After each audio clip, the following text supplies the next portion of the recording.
महाराष्ट्र सरकार के मुख्यमंत्री श्रीमान देवेंद्र फडणवीस जी, महाराष्ट्र सरकार के उप मुख्यमंत्री श्रीमान एकनाथ शिंदे जी,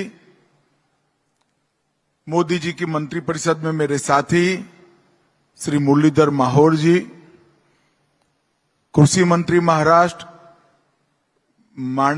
माणिकराव कोकाटे जी, सहकारिता मंत्री महाराष्ट्र बाबा साहेब पाटिल जी, जिनके निमंत्रण पर आज हम सब यहां आए हैं, नाफेड के अध्यक्ष श्री जेठाभाई जी, और आज विशेषकर महाराष्ट्र और देश भर से आए हुए सभी सहकारिता आंदोलन से जुड़े हुए सभी भाइयों बहनों को मेरा प्रणाम, नमस्कार। मित्रों, हम सब जानते हैं कि पूरी दुनिया के लिए सहकारिता एक आर्थिक व्यवस्था हो सकती है, परंतु भारत के लिए सहकारिता एक हमारे पारंपरिक जीवन का दर्शन है। साथ में आना, साथ में सोचना, साथ में काम करना, एक ही लक्ष्य के और साथ में जाना और सुख और दुख दोनों में साथ निभाना, ये भारत के जीवन दर्शन की आत्मा है।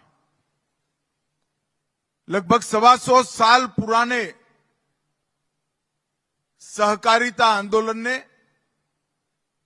इस देश के कई उतार चढ़ाव में इस देश के गरीब, इस देश के किसान, ग्रामीण नागरिक, विशेषकर महिलाएं, उनके जीवन का एक प्रकार से सहारा बनने का काम इस सहकारिता आंदोलन ने किया है। और कई बार जब सहकारिता की चर्चा होती है, छोटी मोटी विफलताओं को आगे कर इस पर चर्चा केंद्रित हो जाती है। मैं आज स्पष्टता से बताना चाहता हूं, कोई ऐसी व्यवस्था नहीं हो सकती जिसमें एक भी विफलता प्राप्त करने वाली इकाई न हो, परंतु सहकारिता आंदोलन के तहत ही अमूल, इफको, क्रिप्को या नाफेड, ये सभी संस्थाओं ने ढेर सारी सफलता की गाथाएं रची। मैं गुजरात से आता हूं। आज अमूल के साथ 36 लाख गरीब बहनें, ग्रामीण बहनें जुड़ी हैं, जिसकी एक भी बहन की पूंजी 100 रुपये से ज्यादा नहीं लगी, और वो 36 लाख बहनों का पुरुषार्थ आज 80,000 करोड़ का टर्नओवर करता है और मुनाफा सीधा वो बहन के अकाउंट में जाता है। चाहे इफको हो, चाहे क्रिप्को हो, चाहे देश भर के छोटे किसानों ने अपने खेत के अंदर पसीना बहाकर उगाया हुआ अनाज,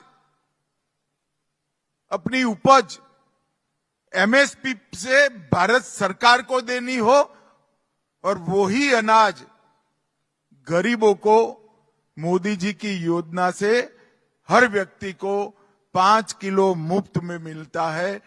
वो पूरी योजना का एक प्रकार से रीढ़ का हड्डी एनसीसीएफ और विशेषकर नाफेड है।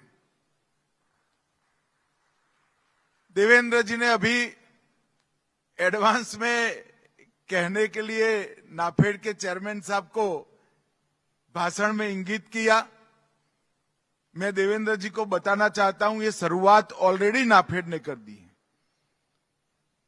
मक्का और सभी दलहन वो नाफेड की ऐप पर किसान रजिस्टर्ड करा दे तो उसकी 100% दाल, दलहन और मक्का नाफेड एमएसपी पे खरीद लेगा और अगर बाजार में मूल्य ज्यादा है तो किसान मुक्त है वो बाजार में बेचने के लिए। ऐसी एक तरफा किसान के तरफ में योजना आज तक नहीं बनी। रेट कम है तो आप दलहन दे दीजिए नाफेड को,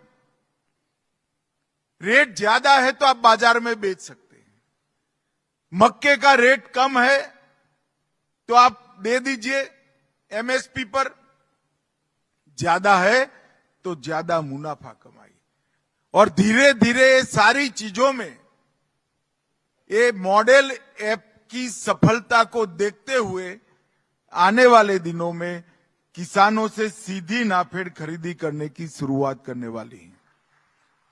और मित्रों, ये व्यवस्था से किसान अपनी तीनों क्रॉप का बहुत अच्छे तरीके से प्लानिंग कर सकता है।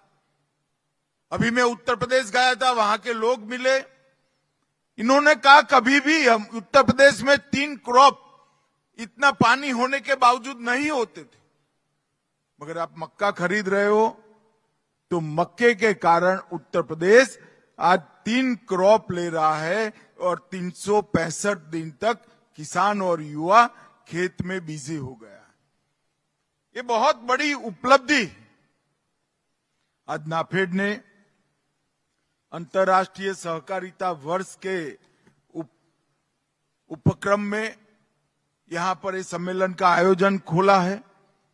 आज नाफेड के नए प्रोडक्ट, एफपीओ को अनुदान और गोडाउन बनाने के लिए पैक्स के साथ अनुबंध, ये तीनों टोकन स्वरूप से यहां पर किया गया, जो नाफेड की किसान लक्षी गतिविधि का परिचायक है।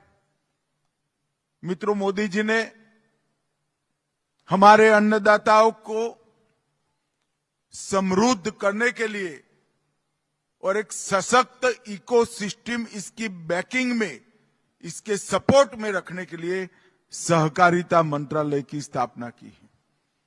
सहकारिता मंत्रालय, मैं तो बचपन से जुड़ा हूं सहकारिता से। सहकारिता राज्य का विषय है और कहते थे सहकारिता राज्य का विषय है, केंद्र क्या करेगा। मगर मोदी जी ने इसकी जरूरियत को समझा और सहकारिता मंत्रालय की स्थापना की। और उसके बाद सहकारिता मंत्रालय ने ढेर सारे इनिशिएटिव लिए हैं। हम सब जानते हैं कि हमारे देश में सहकारिता आंदोलन अनइवन हो गया था। पश्चिम के क्षेत्र में महाराष्ट्र, गुजरात, कर्नाटक, इवन गोवा, ये राज्यों में सहकारिता आंदोलन ठीक से फला फूला बढ़ा। उत्तर में भी वो धीरे धीरे क्षीण होता गया, पूर्व में भी क्षीण होता गया और पूरे देश में अनइवन सहकारिता आंदोलन की स्थिति हो गई। हमने सबसे पहला काम किया राष्ट्रीय स्तर पर इसके डेटाबेस को बनाने का। आज भारत के सहकारिता मंत्रालय के पास और हर राज्य के कोऑपरेटिव रजिस्ट्रार के पास किस गांव में कितनी सहकारी संस्था है उसका डेटा है। ये डेटा है, इसका मतलब होता है कि वैक्यूम भी मालूम है। सहकारिता को एक्सपांड करना है तो कहां करना है वो भी मालूम है। तो सहकारी डेटाबेस से वैक्यूम एरिया को चिन्हित कर अब हम देश